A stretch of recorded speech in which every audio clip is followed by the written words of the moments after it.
Dans ce tutoriel, je vais vous montrer comment mettre en place votre propre projet AR/RA. Pour commencer, vous devez avoir un abonnement MPS Skin actif et être le propriétaire du compte. Les sous-utilisateurs ne sont actuellement pas autorisés à créer des projets de AR afin d'éviter des frais de compte non autorisés. Commencez par vous rendre dans l'onglet AR et créer un nouveau projet AR.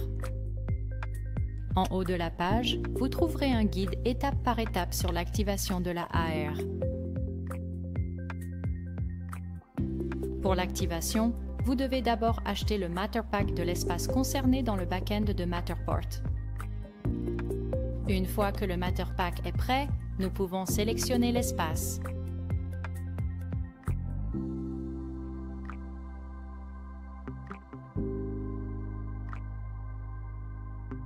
Notez que la AR est toujours activée par espace et non par skin. Cela signifie que vous pouvez créer autant de skins différents que vous le souhaitez avec une seule activation AR. Après avoir cliqué sur Suivant, la page d'abonnement à la AR s'affiche. Vous y trouverez un aperçu de la taille de l'espace et du prix. Le prix sera ajusté en fonction du nombre de visites achetées. Le prix de base se réfère toujours à un millier de visites mensuelles de la visite guidée AR et est multiplié pour chaque millier de visites supplémentaires. L'option Visite excédentaire vous permet d'acheter automatiquement 1000 visites supplémentaires une fois que le nombre initial de visites est épuisé. Vous pouvez choisir entre une facturation mensuelle ou annuelle en fonction de vos besoins. Cela signifie également que vous pouvez activer et désactiver votre projet AR sur une base mensuelle. Par exemple, si vous avez un projet qui ne sera actif que certains mois de l'année. Si vous optez pour un paiement annuel, vous économisez 17%, soit 2 mois. Pour les projets de plus de 10 000 mètres carrés ou nécessitant plus de 10 000 visites mensuelles, veuillez nous envoyer une demande de prix, car un tarif spécial sera appliqué. Enfin, veillez à ce que la période d'essai de 14 jours reste active. Elle est toujours activée par défaut et vous permet de tester votre projet de AR avant d'être facturé. 2 jours avant l'expiration de la période d'essai, vous recevrez un courriel de rappel vous permettant d'annuler la période d'essai avant d'être facturé. Une fois que tous les paramètres sont prêts, nous pouvons activer le projet. De retour dans l'onglet AR, vous pouvez voir la progression de la génération d'AR.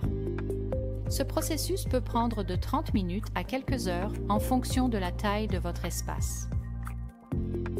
Notre exemple d'espace était prêt au bout d'1 heure environ.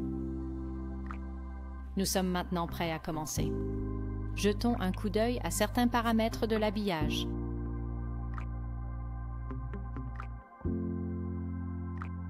En général, après avoir activé la AR, tout le contenu de votre visite, les balises, les éléments de mise en scène virtuelle, le menu, etc. seront visibles dans la AR.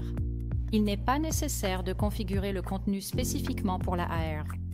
Toutefois, si vous commencez avec un tout nouvel habillage, il est essentiel d'avoir un menu dans l'habillage pour la visite guidée AR. En effet, le Wayfinder est lancé en cliquant sur une balise ou un lien profond du menu. La configuration du menu lui-même est la même que pour n'importe quel skin normal. Vous pouvez choisir votre propre style et mise en page et ajouter le contenu multimédia ou textuel de votre choix. Le menu s'affiche de la même manière dans le navigateur et dans AR. Vous pouvez opter pour des balises ou des liens profonds, ou les deux, pour faciliter l'orientation.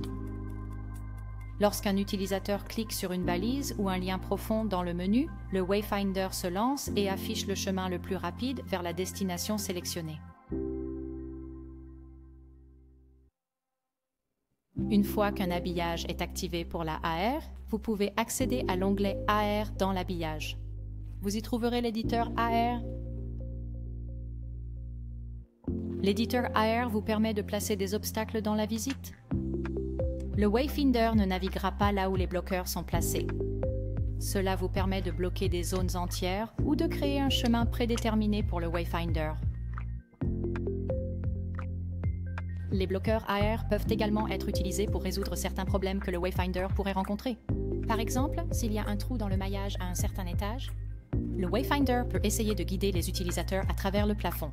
Ce problème peut être résolu en plaçant un grand bloqueur AR plat entre les étages en laissant un espace à l'endroit où se trouvent les escaliers. Nous recommandons de placer un bloqueur de AR entre tous les étages, car les trous dans le maillage sont fréquents, en particulier dans les grandes pièces, et peuvent causer des problèmes de guidage.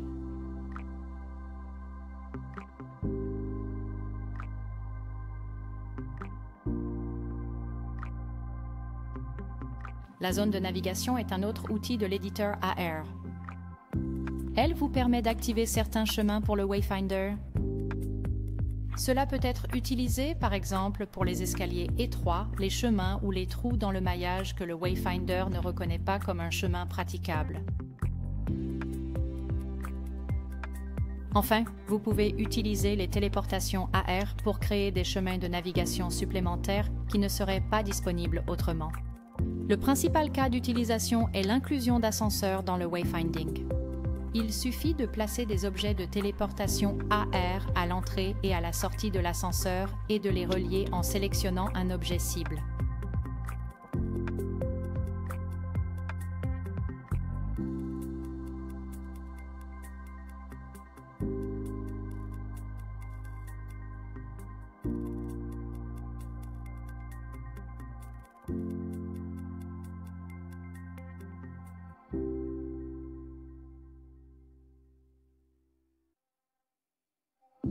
Sous Partager, URL AR, vous trouverez plusieurs codes QR pour votre visite AR, ainsi que des liens URL standards. Les liens URL peuvent être utilisés pour créer votre propre code QR personnalisé. Par exemple, si votre client souhaite un design personnalisé incluant un logo. Les codes QR par défaut sont présentés ci-dessous. Il existe un code QR pour chaque langue sélectionnée, ainsi qu'un code QR générique qui permet aux utilisateurs de sélectionner la langue de leur choix dans l'application AR Player. Sous code QR avec position de départ, vous pouvez générer des codes QR contenant des informations sur l'emplacement du code QR. Vous pouvez cliquer sur n'importe quel point de la visite pour générer un code QR correspondant. Ces codes reconnaîtront tout point de départ situé dans un rayon de 5 à 10 mètres du point de balayage sélectionné. Il n'est donc pas nécessaire de le scanner à l'endroit exact du balayage. Nous recommandons d'utiliser ces codes QR plutôt que les codes généraux, car ils réduisent considérablement le temps nécessaire au AR Player pour reconnaître la position de départ de la visite. Ceci est particulièrement utile pour les grandes pièces. Avec un code QR général, plus la pièce est grande, plus il faudra de temps à l'AR Player pour reconnaître l'endroit où le code QR a été scanné.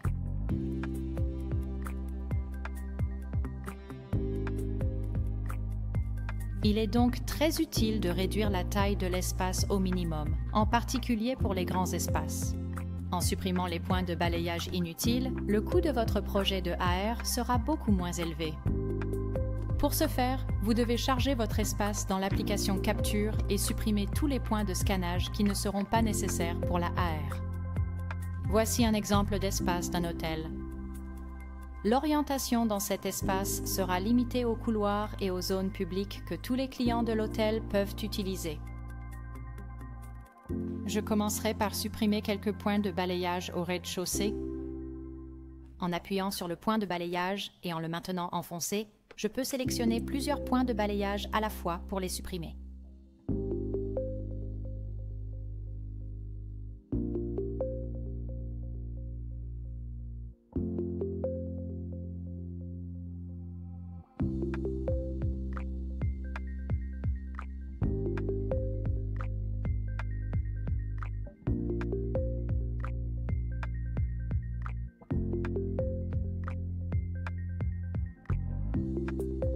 Après avoir supprimé les points de balayage supplémentaires, nous continuons à découper le maillage.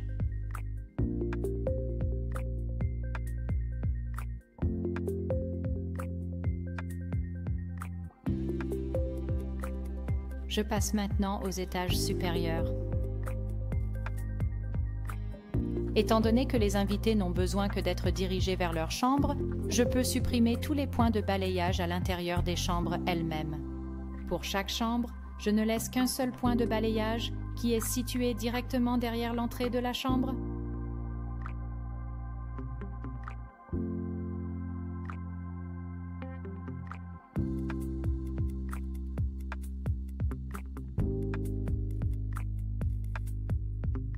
Après avoir supprimé tous les points de balayage inutiles, je peux recharger l'espace dans Matterport.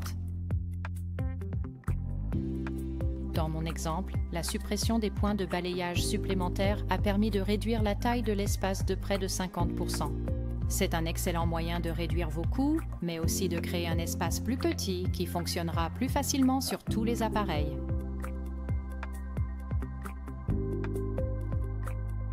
Pour plus de conseils sur les meilleures façons de mettre en place votre propre projet de AR, n'hésitez pas à consulter le guide de la AR sur notre site web.